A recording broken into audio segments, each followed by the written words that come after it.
Hello, मेरा नाम doctor Ranjana Asthana है।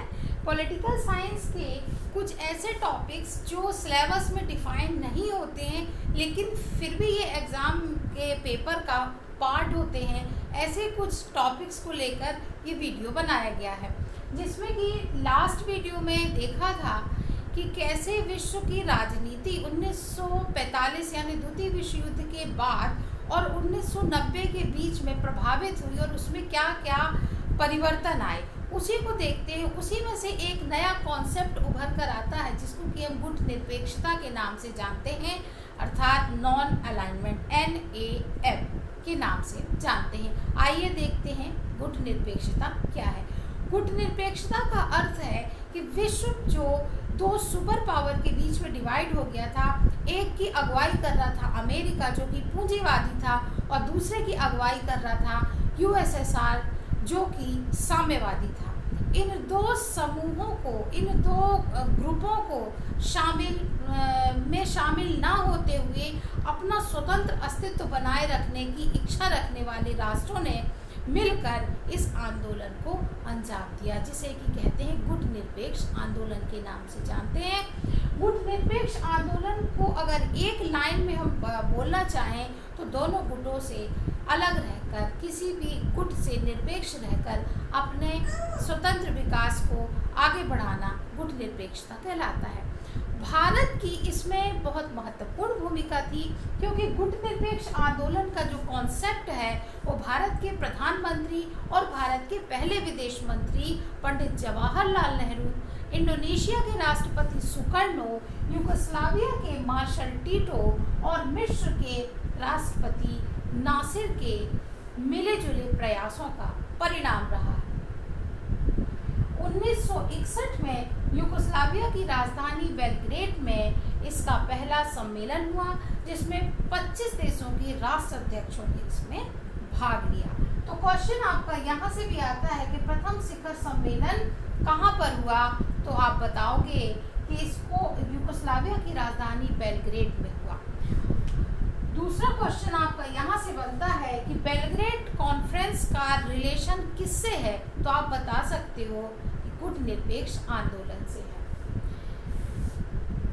और क्वेश्चन आ सकता है कि 1961 में जो प्रथम सम्मेलन हुआ था वो कहाँ पर हुआ था, तो भी आप बता सकते हो बेलग्रेड में हुआ था, या गुट निरपेक्ष आंदोलन का पहला जो सम्मेलन था वो किस सन में हुआ था, तो आप 1961 इजीली बता सकते हो। तो इस एक लाइन से आपके 3 से 4 क्वेश्चन निकलकर सामने आते हैं जिसको कि आपको ध्यान से देखना है। इस सम्मेलन में ही गुट निरपेक्ष आंदोलन के सिद्धांतों और उद्देश्यों की घोषणा की गई थी। तो इनके सिद्धांत क्या थे? सबसे पहली तो जाहिर सी बात है कि जो गुटी राजनीति है, गुट की जो राजनीति है, यानी ग्रुप का पार्ट हमें नहीं बनना है और अपना स्वतंत्र विकास करना है। इन्होंने ये भी बोला कि भाई सबकी जो भी उपनिवेशवाद और साम्राज्यवाद से स्वतंत्र हुए देश थे उन सभी की परिस्थितियां ऑलमोस्ट सेम थी। आर्थिक विकास एक बहुत बड़ा चैलेंज था, बहुत बड़ी चुनौती थी।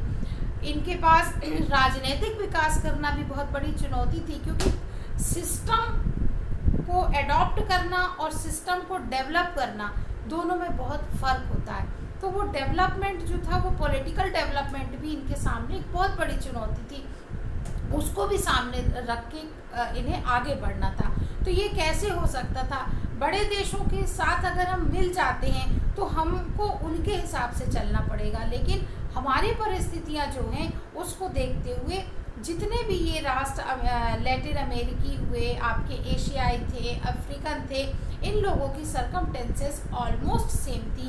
तो इन्होंने कहा हम आपस में सहयोग करके ही आगे बढ़ते हैं, अपनी स्वतंत्र विदेश नीति का पालन करेंगे।